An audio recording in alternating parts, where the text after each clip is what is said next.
এই মস্তিষ্ক রয়েছে না, এই মস্তিষ্কর দাম গবেষকরা জানাচ্ছে, যদি বিজ্ঞানীরা জানাচ্ছে যদি বানানো যেত তাহলে 5,000 কোটি টাকা লাগতো এই মস্তিষ্ক বানাতে, তো এত সুন্দর হতো না। এই মস্তিষ্ক চালাতে যে বিদ্যুৎ লাগে এটাকে 2000 কোটি কিলো ওয়াট বিদ্যুৎ লাগে।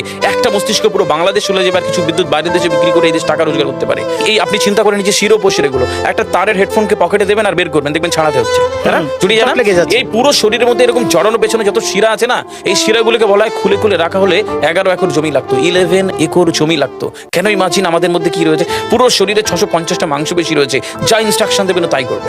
আজকে একবার ভেবে না কাল একটা বাইক কিনবেন, হন্ডা কিনবেন, আপনি বাইরে বেরোবেন দেখবেন সব বাইকের দিকে নজর যাবে, এই বাইকটা ভালো, এটা সুন্দর, মাইলেজ ভালো, কোনটা ভালো কি দেখবো। যতক্ষণ না কিনবেন মস্তিষ্ক আপনাকে ছাড়বে না, ও চিন্তা করতে থাকবে। ঠিক সেরকম একটা কমেন্ট যখন দিয়ে দেবেন এই মস্তিষ্ক আপনাকে ওই কাজে এগিয়ে নিয়ে যাবে। পৃথিবীতে মানুষ না বেসিক নিডসগুলো ফ্রি পেয়ে গেছে। ভাবুন তো একবার, পৃথিবীর সবচেয়ে লাক্সারিয়াস ড্রিঙ্কের নাম জানেন? পৃথিবীর সবচেয়ে লাক্সারিয়াস ড্রিঙ্কের নাম হচ্ছে পানি, পানি, জল। যদি 5,000 টাকা লিটার কিনতে হতো তাহলে মানব জাতি কয়দিন বাঁচত? ফাইন, তো পৃথিবীর পানিকে ফ্রি করে দেওয়া হয়েছে। অক্সিজেন, একটি গবেষণা জানায় সারাদিনে একটা মানুষ যত অক্সিজেন নেয় এই টাকা দিয়ে কিনতে হতো তাহলে 3.5 লক্ষ টাকা লাগতো একদিনের। শুধু রাত হয় বলে আপনাকে কত টাকা ইলেকট্রিসিটি বিল দিতে হয়, তাই না? ফ্রি পেয়েছি আমরা। সারাদিনে যতবার অক্সিজেন নেই, শ্বাসটা নিই, 17,609 থেকে 23,608 বার। এই যার একবার দমের কষ্ট সে জানে একবার শ্বাস নিতে কত। তাহলে বেসিক নিডসগুলো তো ফ্রি, আর বাকি জিনিস আল্লাহ সুবহানাহু ওয়া তাআলা দিয়ে দিয়েছে। আপনার আমার জন্মের সময় সব দিয়েছে, একটা উইল পাওয়ার ঢুকিয়ে দিয়েছে, যেটাকে বাংলা ইচ্ছা শক্তি বলে। এই ইচ্ছা শক্তির বলে আপনি এখান থেকে বেরিয়ে কালো বলে চুরি ধরতে পারেন, আবার অভুক্ত মানুষকে একবেলা খাওয়াতে পারেন। এই দুটোর জন্য আপনার বিচার হবে আর আপনার জীবন একদিকে যাবে।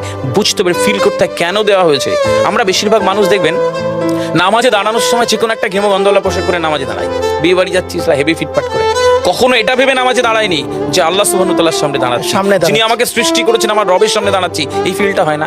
আমি সিজদায় গিয়ে বলি সুবহান রাব্বিয়াল আলা, ও ঢাকায় নামাজ পড়ছি আর ঢাকুরিয়াতে রয়েছে আমার মন, কেন মানে বুঝি না। আমরা তাকবীরে তাহারিমা করি আল্লাহু আকবার, আল্লাহ সর্বশ্রেষ্ঠ, ফিল করি না। যখনই না ফিল করবেন তখন অনুভূতি আসবে না। সূরা জুমার আয়াত নাম্বার 9 খুব সম্ভবত আল্লাহ সুবহানাহু ওয়া তাআলা কোরআনে বলছে যে জানে আর সে জানে না, দুটো ব্যক্তি এক হতে পারে না। সুতরাং বুঝতে হবে। হাদিস শরীফে আমরা সবসময় পড়ি না যে শহীদের রক্তের তুলনায় জ্ঞানীর কলমের কালি অনেক বেশি মূল্যবান। কেন বলেছে? ফিল করতে হয়। এই ফিল যখন কেউ করবে তখন তার জীবনটা বদলে যাবে।